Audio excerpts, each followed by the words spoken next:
Morning everybody, welcome to Retro Ratchet. So today's video is going to be about past cars. We're going to look at the 1991 Vauxhall Astra that I owned a couple of months back. So it was one of the very early Mark 3s. It was a 2 litre CDI, it's a 5-door, getting really rare sight on the roads these days. So bought it last summer as a little bit of a rolling project. Had some welding to do on it, a few little engine jobs, nothing major really, so unfortunately no videos of this one, just pictures. I'll do a little bit of a voiceover and hopefully you'll find it interesting. So the back right arch seemed to be the worst on this one. You can see there the marks that MK3 made as he was going round it. That's a patch that's been just stuck over the rear sill, likely to get it through the last MOT, but it looks pretty grim to be fair. The inner arch doesn't look too bad. Most of the factory underseal's still on it. And this part here, I actually missed these when I was viewing the car. These are well hidden underneath the back bumper, but I guess if I'd looked a little bit closer from underneath, I might have been able to see the other side where these were holed through. That's just that same area after I attacked it with a wire brush on an angle grinder. You see how bad it actually is. I thought the best place to start would probably be remove those patches that have been put on and let in some new metal so that at least it's a flush repair. And if you look a little bit closer there, you can see the panel inside the sill. They haven't even bothered repairing that, so that's not ideal. So the first job was get that panel repaired inside, which I've done. If you look at the bottom, it actually goes down to form a bit of extra strength in that outer sill. This is just the same repair with a little bit of zinc primer over the top to protect it. What I've done is I managed to buy a couple of arch repair sections for the car, which for the driver's side there was quite a lot that needed cutting out, so it saved me trying to make a pretty complex shape. So I made a cut just below that body side moulding, welded in. The panel was a little bit short at the bottom, as you can see, so I had to just fabricate up a little plate to go in there.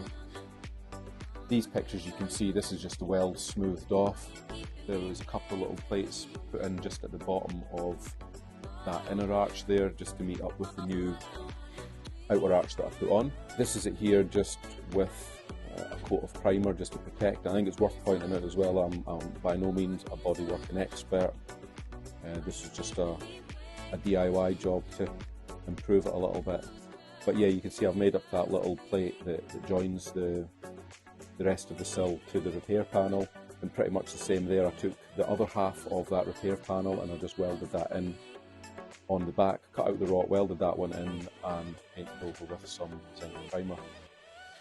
And there you can kind of make out the finished product, and that was just fillered, sanded a few times and painted with a rattle can. So again, not a pro job, but I think to be fair it looks the part, and it's improved it massively over what it was like when I bought it. So moving on to the passenger side, it's pretty much identical set of repairs there. The rear section, just where the exhaust is, that was probably a good bit worse than the driver's side. If you look at it from that angle, you can see the inner section as well was rotted out pretty badly. So most of that I had to just fabricate by hand, various little pieces together to get that built up. You can see that was a rotted bit cut out in a winner there, so yeah, it was pretty substantial, but luckily, you know, I did catch it in time. Same, there was a little patch tagged on here on the back of that sill, so cut that out. A little bit more rot, I would say, on that inner panel as well. So same as the other side, welded in a replacement. As you can see from this picture, there was a fair bit more welding on the inner arch than there was on the driver's side. But yeah, maybe just a couple of inches like that, just to get that to join up with the sill repair section. You can see there, that's just the panel that I made for the sill. I drilled some holes there just so I could plug weld right along the bottom. and that's it, just with the welds ground down. This one you can see the plates that I put in there on the inner arch, so they worked out quite neat and tidy.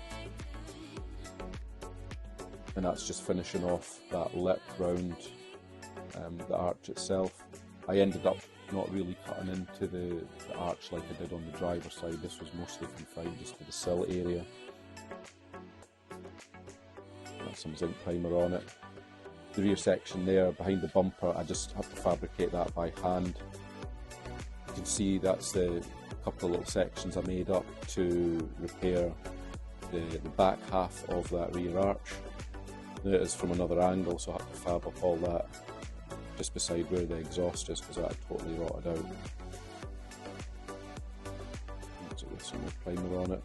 Again, this is a finished product on the passenger side. I think it looks pretty decent. So moving on to the engine. The engine ran pretty spot on, to be fair, when I got the car. As you can see from that picture there was a good bit of oil leaking, but that was just from the cam cover. So I ordered another one of them, washed down the engine, replaced that, so that wasn't too big a job.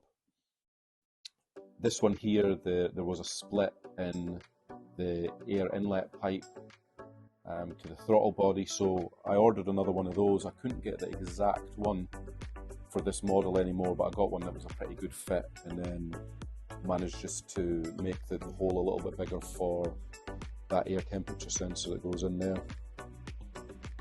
Next on was a full service of the car, plugs, air filter, oil, engine oil, that kind of thing.